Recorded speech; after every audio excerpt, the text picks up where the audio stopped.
Hey Crosby, you have a good main post, so I want to point out a few things. First, I want to commend you for your efforts in this class, for not doing the bare minimum, for really emphasizing your main post. So it's much noted, much appreciated, so thank you.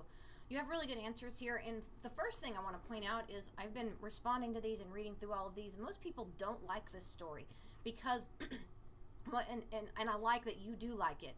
It is very suspenseful and it's entertaining, but a lot of people don't like it because it's somewhat of a flat read. Here's what I mean by that. It is very suspenseful in that he's from the very beginning. He's very much a sociopath. He's crazy. So he knew exactly what he was doing. This is very premeditated. He got everybody out of the house and he went to him knowing that he was going to lure him in by saying, will you help me? I need your help because you know if this is going to be real Amontillado or not. And so he brings him back to this big old mansion and they go down to the catacombs and they're walking through the catacombs ultimately to his death. And so that is suspenseful, but it's written in a very nonchalant way. He makes it seem like, yeah, no big deal. He's going to get what he deserves, which is crazy because he never gives us the reason for killing him. He just says insult to injury. He leaves that out.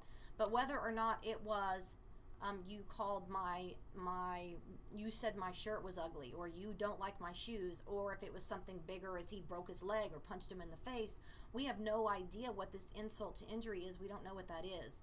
And so so he makes it seem very nonchalant, so that can make the story seem a little bit flat because of that reason, even though it is a suspenseful thing. Because if you don't know, even if you don't know that this is a horror story, think to the very beginning, and he's over the top nice, and he's keeping him drunk. He's making sure that he stays intoxicated.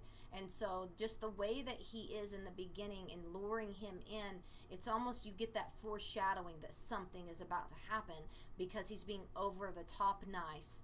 It goes back to that old saying, if it sounds too good to be true, then it probably is. And in this situation, you could apply that, that Montresor would not be that friendly towards Fortunato, not be doing these things for Fortunato. You say that you don't like the narrator at all because he committed a murder. Who likes people who murder?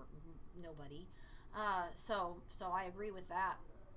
And your last one talks about the humor. He's being dressed as a court jester. It was also be irony because he's made to be the fool. The end kind of jokes on him and he thinks it's a joke at the end, and it's not a joke, it's a real thing. And so that makes it a little bit ironic. It's also ironic if you think about his name, Fortunato. He was not very fortunate. So you have really good answers, and I hope that this helped add to what you read and what we've been your classmates have been writing about and whatnot. So I look forward to see what you do next.